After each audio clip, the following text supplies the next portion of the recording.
अस्सलाम वालेकुम viewers, welcome two names and centre. आज का नाम है हुदा। हुदा नाम की इंग्लिश में स्पेलिंग HUDA। हुदा नाम का मतलब रास्ती है।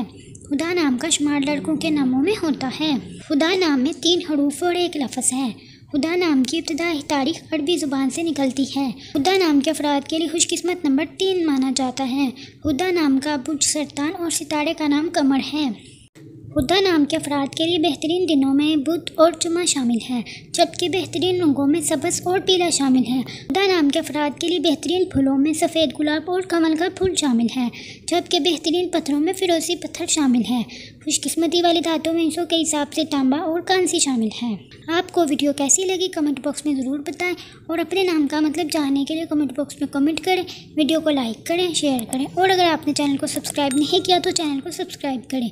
तो फिर मिलते हैं किसी और वीडियो में, तब तक के लिए अल्लाह हाफिज़। Thanks for watching.